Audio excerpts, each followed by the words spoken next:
Hello guys, I'm John Lloyd Molina from ICT and I'm here to show you a video presentation how to install Active Directory Windows Server 2008 R2. And this is the requirements. The first step is to assign a IP to the server that you're going to deploy the AD. It's necessary to install it as DNS Server 2. So it's better to have fixed IP. It doesn't mean you cannot install AD without fixed IP address, but it will solve lot of issues if you use fixed IP. In here the server IP is 10.0.0.14. Since we're going to make it as DNS server 2, you should use the same IP as the preferred DNS server. Click on Start menu and select the server manager. Select the roles from the right hand panel and click on an Add Roles option.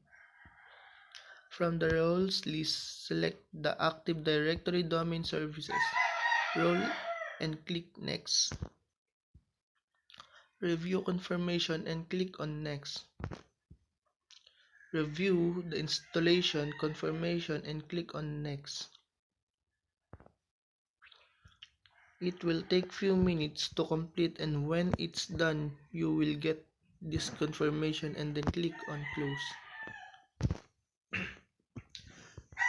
After that, you will need to do reboot. After reboot, please open up Server Manager again and then click on Roles. There you will see Active Directory Domain Services is successfully installed in there. Click on it, then you will get a window like below. In there, please pay attention to the message. So please click on that link and we'll start the DCPRO MO wizard. So next step, to go through that DC promo wizard. To start the installation, click on Next.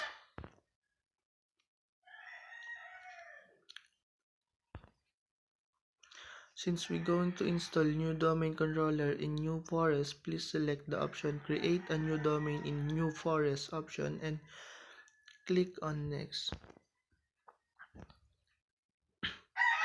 Now, we have to provide the name for our domain controller. It must be FQDN. In our case, I use rebeladmin.com as domain, then click Next after it. In this window, it will ask to select forest function level. If you're going to add server 2003 domain controller to your forest later, don't select the function level as server 2008. If you're going to use full features of 2008 AD, you must select forest function level as server 2008.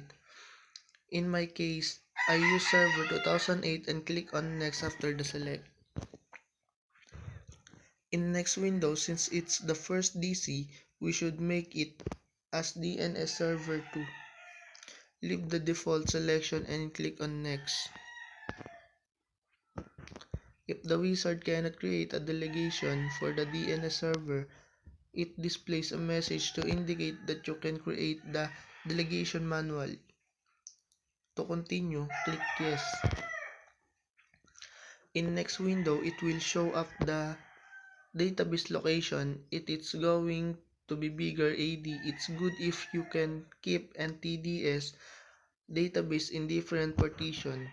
Click on Next after changes. In next window, it's asking to define a restore mode password.